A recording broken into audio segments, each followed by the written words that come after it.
Rebonjour à tous. Alors là, nous avons la chance de recevoir Escat Remen. Vous êtes journaliste, grand reporter. Vous avez commencé votre carrière en écrivant des romans historiques dans le style du Da Vinci Code, avant d'avoir envie de changer de genre et de prendre un pseudonyme, comme ça se fait beaucoup aux États-Unis. Vous avez alors décidé de jouer sur l'ambiguïté à la fois de votre nom pour laisser au lecteur le soin de deviner si vous étiez un homme ou une femme. Et ce qui est frappant dans vos livres, c'est que le lieu a une importance fondamentale. Et en fait, toutes vos histoires sont liées à votre histoire personnelle. Le dernier, par exemple, se passe en Cornouailles. Vous avez appris il y a peu de temps que votre grand-mère a travaillé 8 ans dans les mines de Cornouailles et que celle-là a tué à 48 ans. C'est l'idée première de votre roman La Menace. Je crois que vous vouliez écrire également sur une famille qui était prête à exploser et sur la prémonition. Alors j'avais une première question. Est-ce que vous croyez aux prémonitions? No. Non. But I am fascinated by the idea of a child who can perhaps subconsciously detect things going wrong in the family. Well, my novels are about family discord and domestic strife and how it affects particularly children. I find children fascinating. I've got kids. And so this is about a very sensitive boy who detects that something is wrong in his father's history and in the history of the marriage. And he says this by saying, "You are going to die at Christmas," to his stepmother. So yeah, I don't quite believe in premonition, but I do believe in subconscious sensitivities that can, yeah, maybe predict things will go wrong in a family. Oui. Oui, alors, donc je ne crois pas aux prémonitions, mais je crois à l'idée notamment que les enfants puissent, de façon totalement subconsciente, détecter les problèmes qui peuvent exister au sein d'une famille. Donc moi, les thématiques qui m'intéressent, ce sont les discordes, les conflits que l'on peut voir au sein des familles et ce que cela peut avoir comme impact sur les enfants. Donc dans ce roman, effectivement, on a un enfant qui est très sensible et qui perçoit des problèmes, notamment dans l'histoire de son père, dans l'histoire de sa famille. Et il dit, par exemple, « Tu mourras le jour de Noël à sa belle-mère ». Donc c'est vraiment cette idée du subconscient et de la façon dont il agit chez l'enfant. Je le disais, dans vos livres, les lieux sont vraiment très importants. Et donc il y a les Cornouailles dans La Menace et il y a une île écossaise dans Le Doute. Comment vous vous imprégnez des lieux que vous décrivez vraiment de manière très précise? Et surtout, cette importance du lieu, est-ce que ça veut dire que l'environnement dans lequel on vit influe sur nos décisions et sur notre façon de vivre?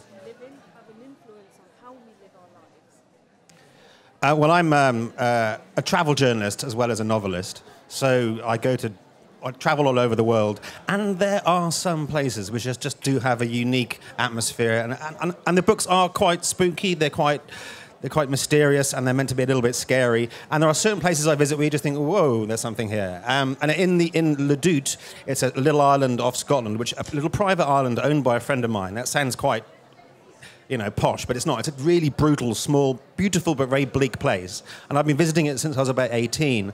And also, it's isolated 23 hours out of 24 by tides. So it's a great setting for a thriller, because you can isolate people on an island. And since I was about 18, I've been going there, and I've always thought one day I want to write a book there. And then I came up with this idea of the twins, and I already knew I had to set this book about the twins on that island. Alors, en tant que journaliste, j'ai l'occasion de voyager très régulièrement dans le monde entier. Et effectivement, je pense que certains endroits dégagent une atmosphère tout à fait unique. Et puis, j'aime l'idée d'instiller un petit peu de mystère et d'effroi dans mes romans. Et par exemple, dans le Doute, en fait, comme vous le disiez, ça se situe sur une île écossaise. Alors ça, c'est tiré de mon histoire personnelle, puisqu'à l'âge de 18 ans, j'ai eu la chance de découvrir une île écossaise qui est détenue par un de mes amis. Donc il est propriétaire de cette île. Ça peut paraître très poche, mais ça ne l'est pas du tout en l'occurrence. Mais ce qui était très intéressant, c'était de voir que cette île était isolée 23 heures sur 24. Et là, directement, je me suis dit, mais ce serait idéal pour un thriller, parce qu'évidemment, on peut placer des personnages dans ce lieu totalement isolé. D'où l'idée ensuite des jumeaux. Et j'ai tout de suite eu l'idée de les mettre dans cet endroit en particulier. Dans votre dernier livre, La menace, j'y vois une sorte d'hommage à Rebecca de Daphné du Maurier et surtout une métaphore du cauchemar de la vie familiale. Alors j'avais envie de vous demander si la vie familiale c'était si terrible pour vous. Oui.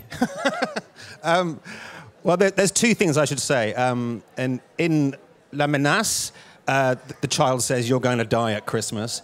And that partly comes from my own personal hatred of Christmas, because my family would always have massive arguments at Christmas. They'd get drunk and we'd try and stab each other. It was pretty grim. And in Le Duc, which is about twins, I should say there's quite an important personal story behind it, which is that I have two daughters, both aged 11, who aren't twins. They were born 2 weeks apart. And one lives in Australia and one lives in England. And they're about 10 years old. And they'd never really met till last year. So I was writing this book about a twin who loses a twin or is haunted by a dead twin. And only halfway through the writing of this book I think, oh my God, I'm writing about my own kids and my own family and my own life. So yeah, family is quite important. Alors, il faut que je vous dise deux choses. Premièrement, sur la menace, je vous le disais tout à l'heure, l'enfant dit à sa belle-mère tu mourras le jour de Noël. Alors, effectivement, ça vient principalement de ma propre haine de ce jour, parce que quand j'étais petit, la famille se retrouvait et c'était absolument affreux. Tout le monde se saoulait et finissait par avoir envie de se poignarder. Enfin, c'était absolument affreux. Et puis, pour le doute, c'est vraiment lié à mon histoire personnelle, parce qu'il faut que vous sachiez que je suis le père de 2 filles qui ont toutes les deux 11 ans, mais qui ne sont pas jumelles.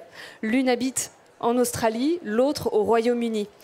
Et elles ne se sont jamais vraiment rencontrées avant l'année dernière. Et donc, j'écris cette histoire de 2 jumeaux, l'un mort, l'autre vivant, et qui est hanté par celui qui est mort. Et à peu près au milieu de l'écriture du roman, je me suis soudain rendu compte que, oh mon Dieu, quelle horreur, je suis en train d'écrire ma propre histoire. Donc effectivement, la famille joue un rôle très important dans mes romans.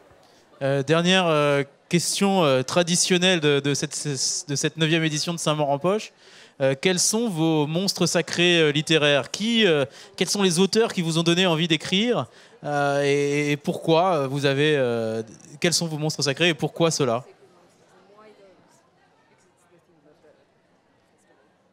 I'd say 3.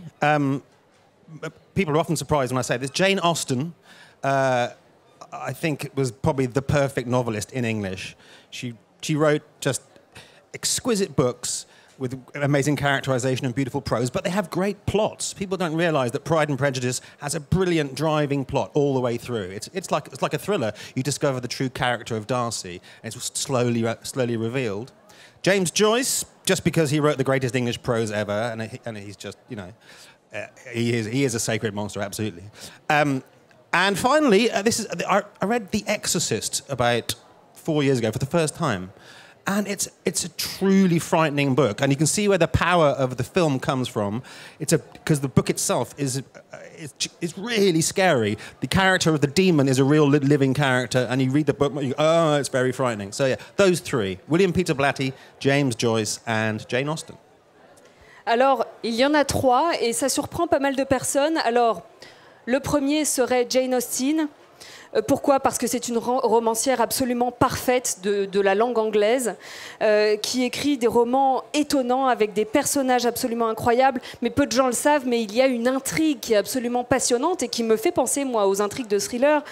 Par exemple, Raison et Sentiment, Orgueil et Préjugés, plutôt. On a vraiment le personnage mystérieux de Darcy que l'on découvre petit à petit au fil du roman. Donc ça, c'est mon premier monstre sacré. Le second, James Joyce, parce qu'il a tout simplement écrit la meilleure prose jamais écrite de tous les temps.